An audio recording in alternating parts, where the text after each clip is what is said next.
convido a igreja a se pôr de pé, só para a gente fazer essa leitura de pé, melhor dizendo, para que possamos compreender depois, assentados, o que o Senhor quer nos falar nessa noite.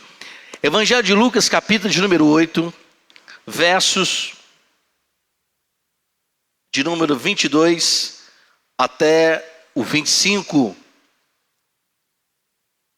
Aconteceu que, num dia daqueles dias, Jesus encontrou no barco em companhia dos seus discípulos e lhes disse: vamos passar para outra margem do lago. E partiram. Verso 23. Enquanto navegavam, ele adormeceu e sobreveio uma tempestade de vento no lago e eles corriam perigo. Chegando-se Jesus, os discípulos o despertaram dizendo: Mestre, Mestre, estamos perecendo.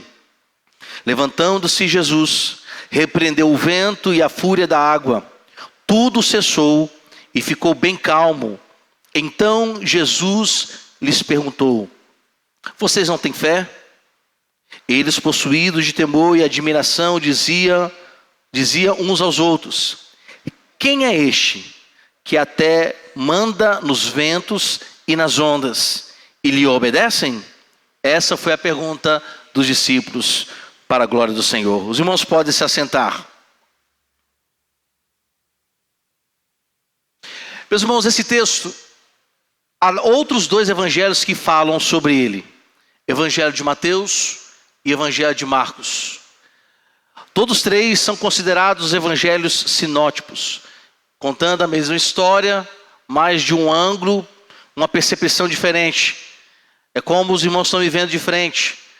Um amado irmão Alcides, que está atrás de mim, ele consegue perceber as minhas costas. Ele sabe como que está as minhas costas.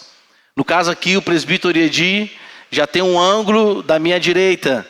Ele percebe talvez detalhes da minha direita que os irmãos não estão percebendo, os que estão à minha frente. O irmão Ítalo, que está aqui no piano, está à minha esquerda. Ele está olhando um perfil do meu rosto que os irmãos só poderão perceber se eu virar de lado, para que os irmãos percebam algum detalhe do meu perfil de rosto.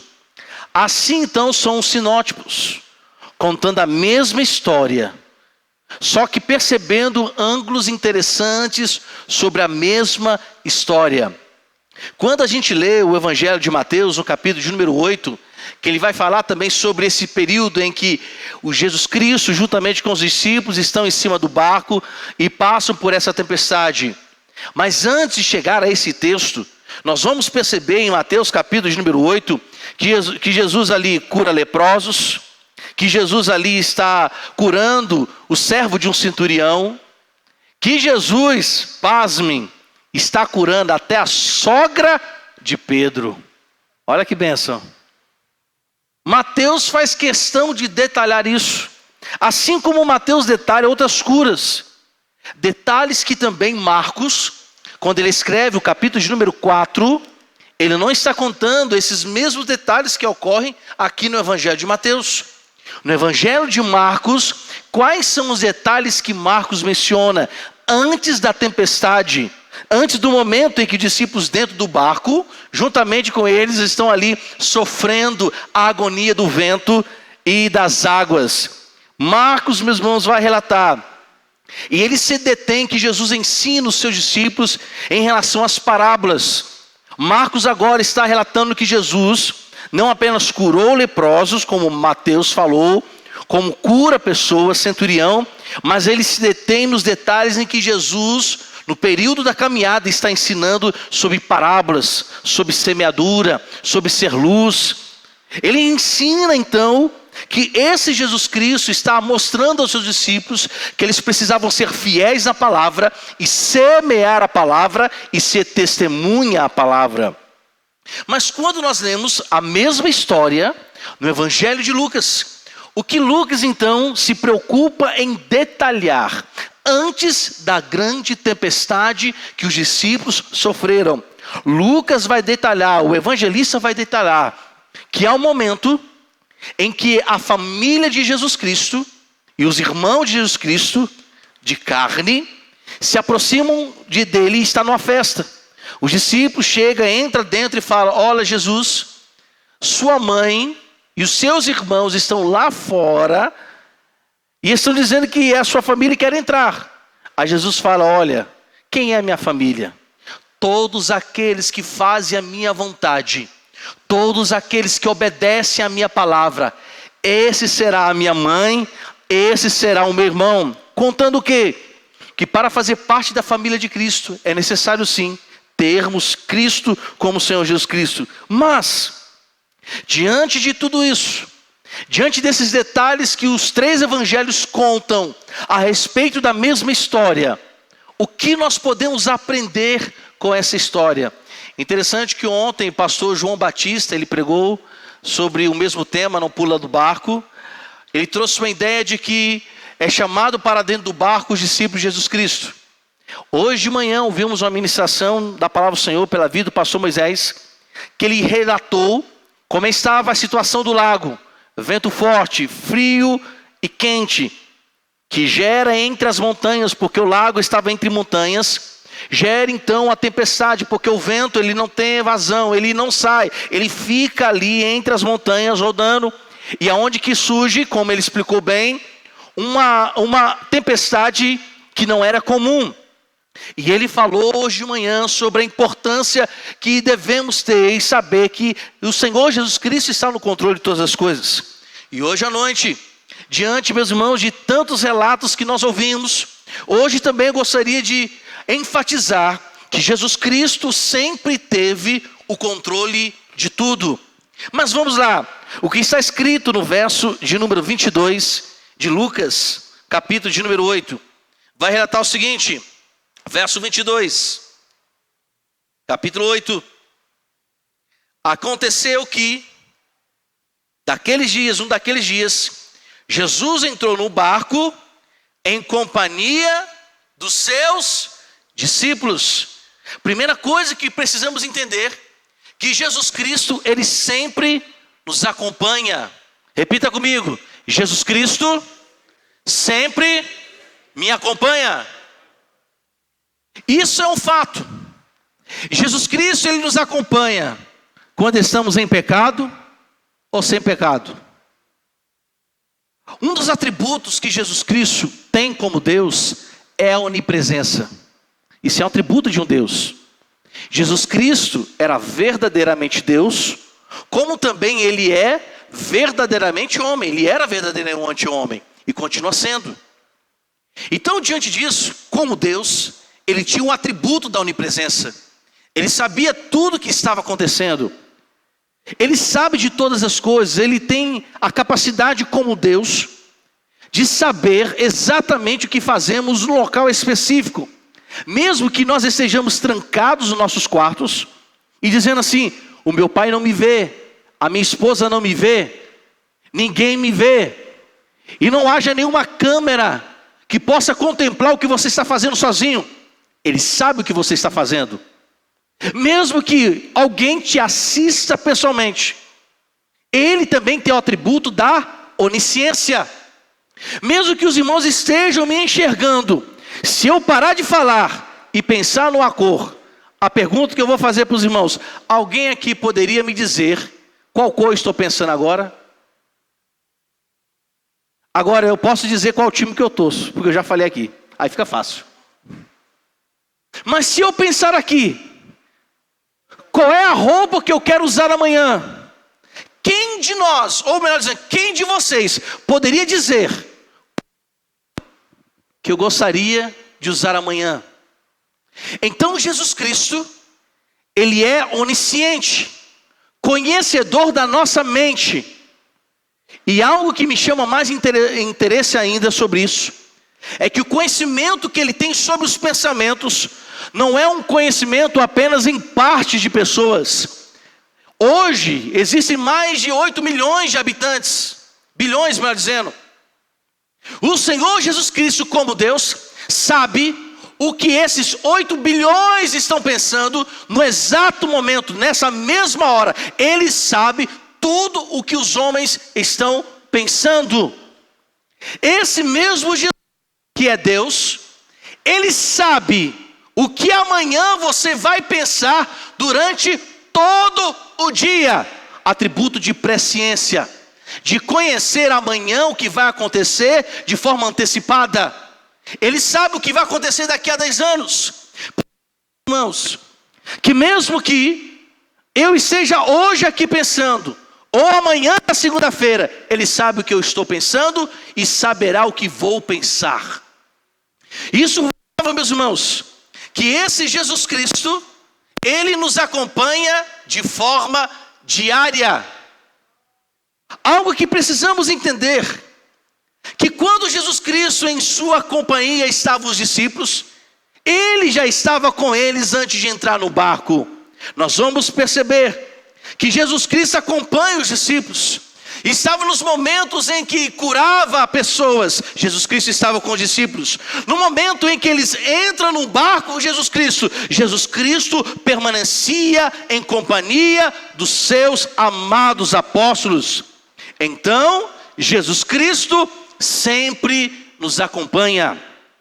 Por Jesus Cristo sempre nos acompanhar e nos contemplar todos os dias, Ele sabe quais são as nossas mais profundas necessidades. Então Jesus Cristo esteve antes com os seus discípulos, e Ele esteve também durante todo o processo da navegação, até chegar em Genezaré.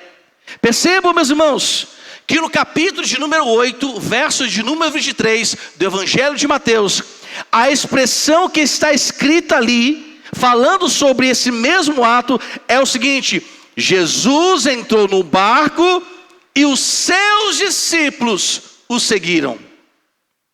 Então, primeiro o que acontece? Jesus é a primeira pessoa que entra no barco, e isso já me assegura uma tranquilidade muito grande.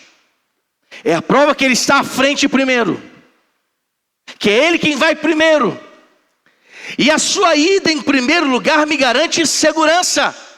Os discípulos obedientemente o que fazem? Seguem-no até o barco.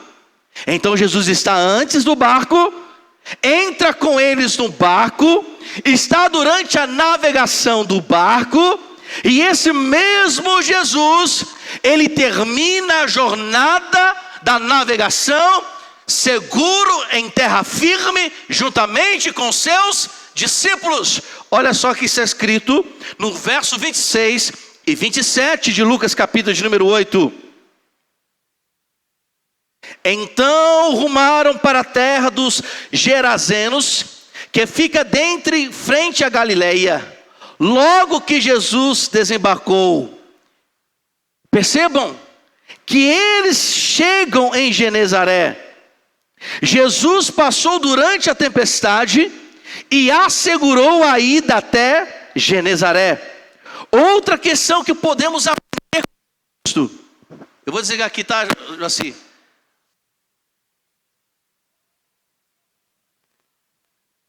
Ouvir aí atrás? Eita, voz pentecostal. Outra coisa que podemos aprender. Primeiro, é que Jesus sempre nos acompanha. Segundo, é que nós não podemos deixar que as circunstâncias da vida, por maiores que sejam, tomem o lugar da nossa fé. Meus irmãos, as adversidades muitas vezes elas tomam o lugar da nossa fé. O pavor muitas vezes toma o lugar da nossa fé. Às vezes as circunstâncias que não são boas, que nós não queremos enfrentar, tomam o lugar. E isso era um perigo para os discípulos. Tanto é que uma das expressões, quando Jesus é acordado, fala para eles: vocês não têm fé não, meu filho? Que fé é essa de vocês? Então os discípulos, meus irmãos, eles deixam que a fé em Cristo seja substituído, seja alterada pelo medo. A fé deles, de uma certa forma, estava sendo abalada. E nós sabemos, meus irmãos, em Hebreus capítulo de número 11, que sem fé é impossível agradar a Deus. Uma das grandes artimanhas de Satanás é tentar minar a nossa fé, é tentar, meus irmãos, distorcer a fé, é tentar de uma certa forma abalar a nossa fé em Cristo, porque fazendo assim, o homem fica vulnerável. Ele fica vulnerável em relação às suas emoções, ele fica vulnerável em relação às ações do mundo, ele fica vulnerável em relação às falsas e más teologias que são pregadas nos dias de hoje, ele fica vulnerável em relação à própria carne. Ele está, meus irmãos, como podemos dizer, livre, leve, solto e vulnerável. Uma das grandes preocupações do apóstolo João, quando nós lemos as suas cartas, é que a pessoa que é nascida de Deus, ou seja, confessou Jesus Cristo como Senhor e Salvador, possa ter fé, confiança na palavra do Senhor Jesus Cristo. Tanto é que ele também menciona filhinhos, fala para a mocidade: olha, vocês venceram o maligno. Por que venceram o maligno? Por causa da palavra de Deus. Como eu sei que o maligno não tem poder sobre mim? Quando a palavra do Senhor está em mim, exercendo em mim confiança sempre em Deus, trazendo, meus irmãos, fortalecimento na fé que eu tenho nele, aí eu saberei que o maligno não tem poder de tocar nos servos remidos e lavados pelo sangue do Cordeiro, a não ser que o próprio Deus permita que o inimigo toque. Mas a falta de conhecimento gera fé fraca. A falta de exercício da palavra gera uma fé mirrada, superficial. E quando ela é superficial, ela vai também tocar em outras áreas da nossa vida. Ela potencializa a ansiedade. A falta de fé potencializa a angústia. A falta de fé, ela potencializa a agonia. Não estou dizendo, bem disse o pastor Moisés hoje de manhã, o fato de ser de Cristo não nos isenta das tempestades, mas a fé evidente no nosso coração não permita que ela seja potencializada em nosso coração, porque ela pode gerar, de uma certa forma, até tristeza, pode gerar até um pouco de angústia, até mesmo sobre os servos do Senhor, passar por situações como depressão. Mas a fé em Deus não nos permite estar escravizada a elas. É isso que acontece com os discípulos. Eles não percebem que Jesus estava na companhia deles. Eles não percebem que Jesus Cristo acabara de operar curas. Eles não percebem que Jesus Cristo, meus irmãos, dá ordem de segui-lo. Então nós não podemos deixar que as circunstâncias da vida, por maiores que sejam, tome o lugar da nossa fé. Interessante que Mateus, capítulo de número 8, verso de número versículo, na parte B, Mateus expressa que na tempestade, no momento de agonia, as expressões dos discípulos é: Senhor, salva-nos.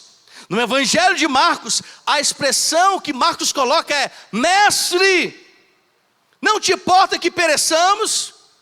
Ou seja, a falta de fé gerou até dúvida se Jesus Cristo os amava. A falta de fé gerou no coração dos discípulos até interpretação: eu acho que o Senhor não se importa conosco. No Evangelho de Lucas, qual é a expressão que o evangelista coloca aqui? Mestre, mestre, perecemos. Observa que é uma afirmação: estamos perecidos. Por quê? A tempestade estava substituindo a fé, a confiança na pessoa de Cristo Jesus. A tempestade, meus irmãos, ela estava dominando o barco de várias formas. Marcos, capítulo de número 4, verso 36, esses textos, meus irmãos, se relaciona à mesma ocasião, tá certo? Estou pegando aqui evangelhos diferentes, na visão de cada evangelista, para relatar algo interessante sobre o mesmo evento. Mas aqui, como, meus irmãos, Marcos percebe a tempestade que os discípulos estão enfrentando. Capítulo 4, versos de número 36, está escrito assim: a tempestade de vento, as ondas se jogavam para dentro do barco, o barco se enchia de água. No Evangelho de Mateus, capítulo 8, Mateus vai relacionar o que está acontecendo. O barco era varrido pelas ondas. Então percebam que a tempestade não apenas provocou o medo, a sensação de insegurança, mas literalmente ele fazia que um barco estivesse totalmente vulnerável. As ondas batiam no barco, mexiam com o barco, varria o barco, e não apenas as ondas batiam no barco, como também as águas estavam enchendo o barco ao ponto de ficar pesado e um perigo de afundarem. Assim muitas vezes, meus queridos, são as tempestades da nossa vida. Elas não apenas provocam uma ação, provocam várias ações. Elas não apenas batem em nós, como que as águas, muitas vezes a tempestade do vento, faz com que as águas entrem dentro do barco, ao ponto de nos tornarmos cansados. A maneira em que as circunstâncias, as adversidades vão chegando e vão, meus irmãos, provocando em nós tantas agonias, ela também vai nos enchendo e vai gerando perigo. Quanto mais, meus amados irmãos, as adversidades nos abatem e nos enchem da sua agonia, mais perigoso se tornam as adversidades. Contudo, o que também podemos aprender com o evangelista Lucas, que por mais que a impressão que temos que Jesus não está conosco, Ele está sempre no controle das nossas vidas. Os discípulos talvez ficariam mais seguros se Jesus tivesse acordado.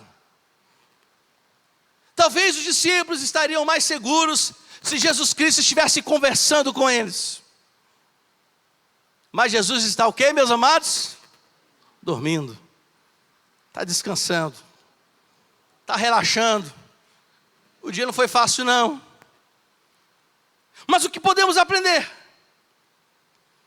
Que muitas vezes estamos agonizados, porque nós não ouvimos nenhuma resposta de Deus.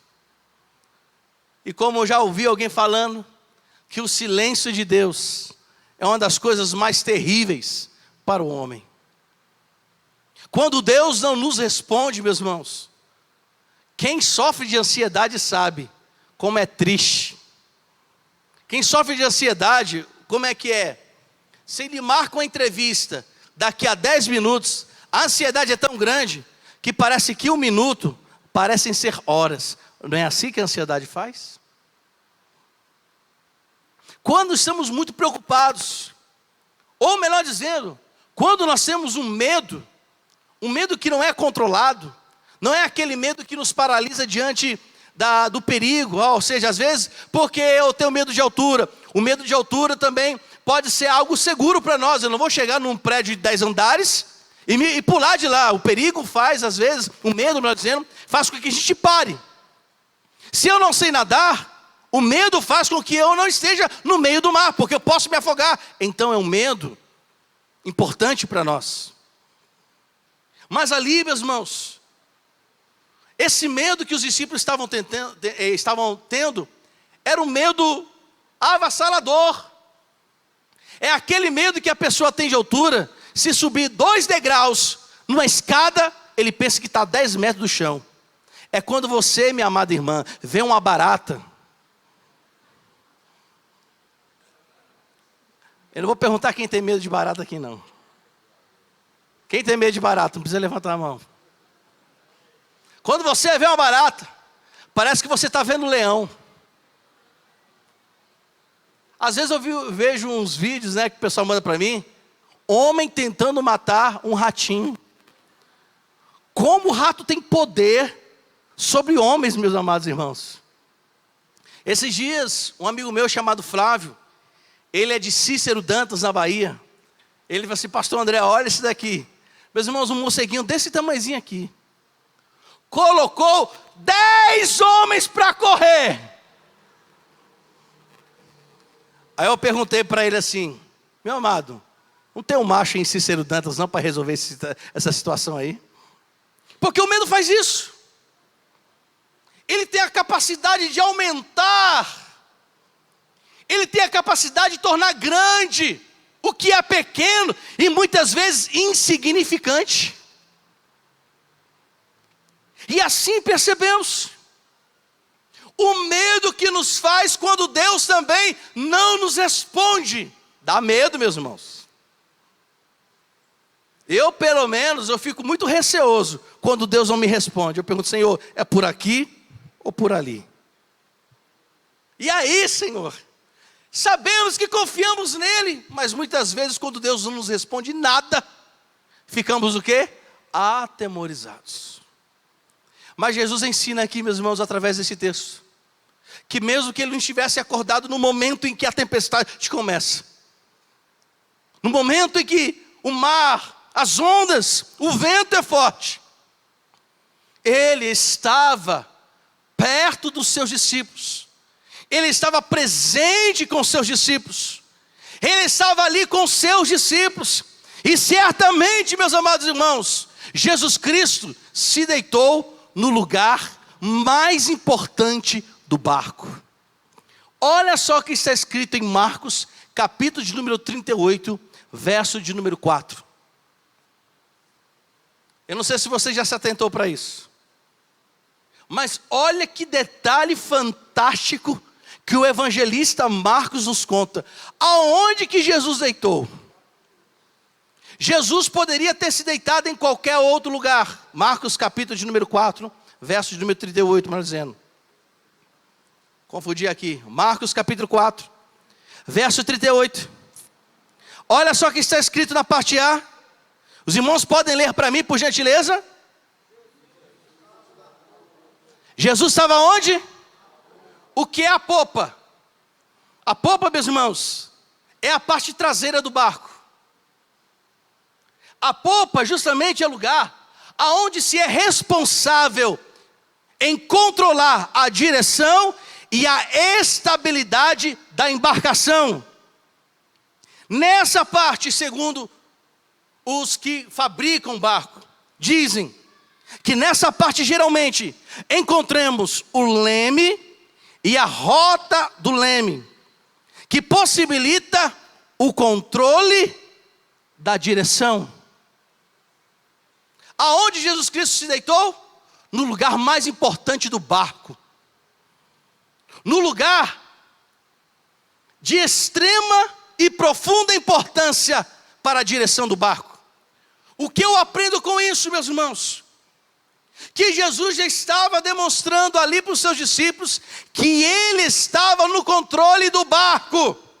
Ele poderia se deitar na frente, mas ele se deita justamente na popa.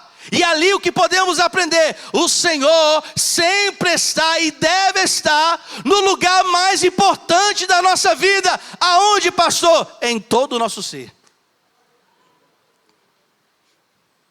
Eu quero partir para o término dessa mensagem. E o que nós podemos aplicar com esse texto? Diante de tanta agonia. Primeiro, precisamos atentar ao que Jesus nos fala. Olha só o que está escrito no verso de número 22, do capítulo de número 8 de Lucas.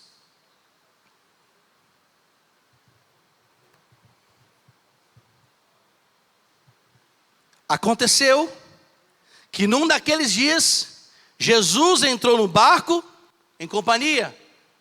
Jesus entrou sozinho? Não. Precisamos entender que Jesus Cristo está conosco. Quando lhe vier as agonias, quando lhe vier as tempestades da vida, as circunstâncias adversas, se atente, Jesus está em você. Você está em companhia de Jesus. Você não está só. Ele está dirigindo a sua vida. Interessante, meus irmãos, que em Mateus capítulo 8, antes de ele falar para os discípulos entrar no barco, ele diz para um deles: olha, você precisa deixar os mortos, sepultar os seus mortos, e vem me segue. Quem segue Jesus será direcionado por ele, e terá a sua companhia. Jesus Cristo disse aos seus discípulos, Lucas capítulo de número 9, quem quiser vir após mim, negue-se a si mesmo, tome a sua cruz e siga-me. Porque aquele que quiser salvar a sua vida, perdê-la. Mas se você quiser salvar a sua vida, você precisa perdê-la, renunciá-la. Então teremos salvação em Cristo. Meus amados, volto a dizer, se atente, Jesus Cristo sempre nos fala e sempre será a nossa melhor companhia. Ele está presente, verso 23 também nos fala. Outra coisa que precisamos aplicar na nossa vida é que precisamos nos atentar que Jesus foi o Criador da natureza e tem o domínio sobre ela. Verso de número 24, olha só o que está escrito aí. Verso de número 24. Chegando os seus discípulos, despertaram dizendo: mestre, estamos perecendo. Levantando-se Jesus, repreendeu o vento e a fúria das águas. Meus irmãos, Jesus Cristo foi quem criou a natureza. Ele estava com Deus e o Espírito Santo, criando todas as coisas. Foi Ele também quem disse, juntamente com o Pai e o Espírito Santo, haja luz, e houve luz. Foi Ele quem também, juntamente com o Pai e o Espírito Santo, disse: olha, separem as águas de terra seca, sejam pela palavra criados animais, e assim veio. Então todas as coisas foram criadas também por sua palavra. Olha só o que está escrito em Salmos 24, verso 1.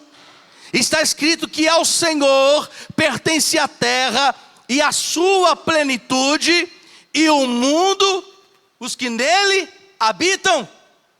Todas as coisas deste mundo, meus amados, está sob o domínio dele, porque foi ele quem criou. Nada sai se ele antes não ordenar, nada muda se antes ele falar. Ele criou todas as coisas. Paulo, meus irmãos, expressando em Romanos 11:36 diz: porque dele, por meio dele e para ele.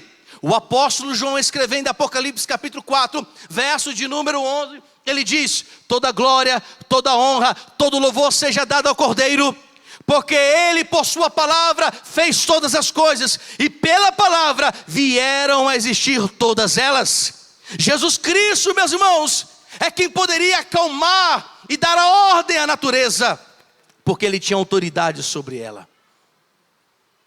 Adão, meus irmãos, quando foi criado por Deus, recebeu de Deus autoridade para governar e subjugar a terra. Mas o pecado tirou de Adão a autoridade de tal. Mas de Jesus Cristo, a morte não teve poder de tirar a autoridade. O pecado que muitas vezes Satanás queria que Jesus Cristo cometesse, mas não podia, porque Deus não pode ser tentado. E nem Jesus Cristo se inclinava para pecar, porque nele não havia natureza pecaminosa. Não pôde, meus irmãos, não pôde abatê-lo, porque ele, como Deus e Senhor de todas as coisas, está no controle de todas elas. Por isso que ele diz: mar acalma, vento acalma, porque ele tem autoridade sobre toda a natureza.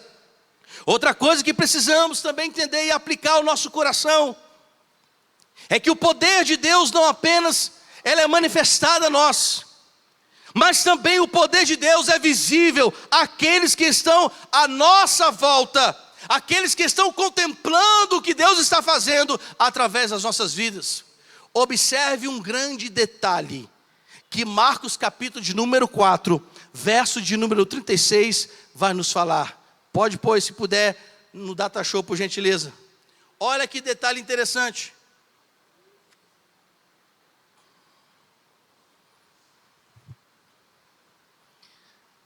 E eles, despedindo a multidão, o levaram assim como estava no barco.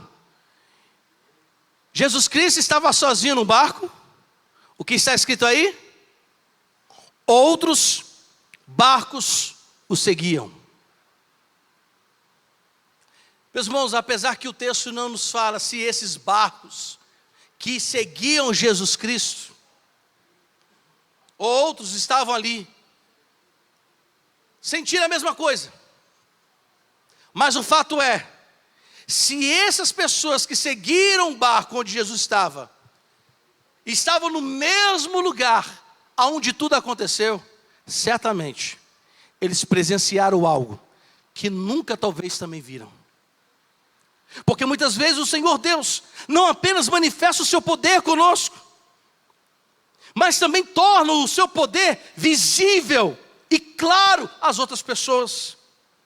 Então você precisa crer que a manifestação do poder de Deus não apenas será para a sua vida, mas será como testemunha para todos aqueles que também não creem nele, que não sabem nem querem tê-lo no coração, mas porém o poder de Deus naquele momento foi visível, não apenas eu creio aos discípulos, mas como também aqueles barcos que seguiam Jesus Cristo. E por fim, quando a situação fugir do seu controle, clame àquele que pode resolver. Olha só o que está escrito no verso de número 25, de Lucas, capítulo de número 8. E aqui eu termino. Tem um salmozinho chamado Salmozinho 102. Verso 25. Olha só o que está escrito.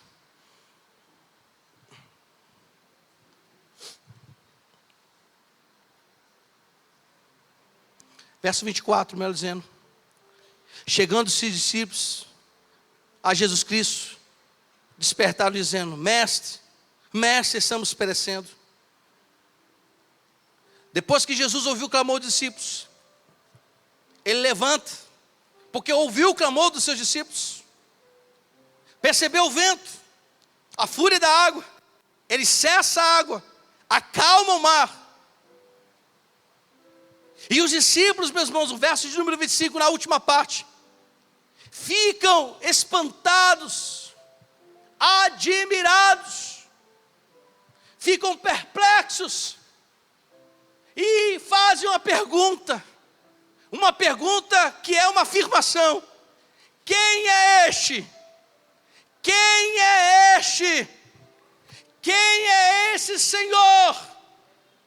Meus irmãos, eu lhe respondo com toda a ênfase, com todo o pulmão, com todo o fôlego de vida: quando as coisas estiverem fora do controle, chame por aquele que resolve todas as coisas, nada lhe é impossível, e o seu nome é Jesus Cristo. Está difícil? Clame àquele que resolve. Está impossível? Fale com aquele que tudo é possível. Está ruim? Clame ao Senhor. Porque, meus irmãos, Ele é o Deus soberano sobre todos nós. Quando não sabemos, Ele sabe. Quando não fazemos, Ele faz. Quando é impossível, tudo se torna possível quando clamamos àquele que tem autoridade. Está difícil? Está ruim? Você não precisa pular do barco, não. Mantendo-se no barco. Você não precisa fugir da tempestade, não. Passe por ela. Você não precisa se esquivar da adversidade, não. Entre nela. Mas não entre sozinho, não. Não entre sozinho se Cristo não estiver no barco. Não enfrente as adversidades se Ele não estiver na sua vida. Recue. Ore, fale com Ele. Se entregue a Ele. Entrega o teu caminho ao Senhor. Confia nele. É isso que nós precisamos. E quando nós confiamos no Senhor, o que acontece na nossa vida? A calmaria vem. O sossego vem. A tempestade passou. Agora tudo está o quê? Claro. Em paz e em sossego. Vamos cantar o 102 dos nossos salmos e hinos.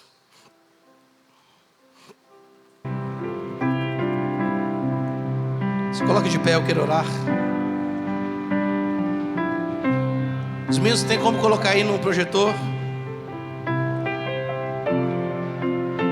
Talvez esse cântico é a sua vida, mas o Senhor diz assim: Mestre, o mar se revolta e as ondas nos dão pavor.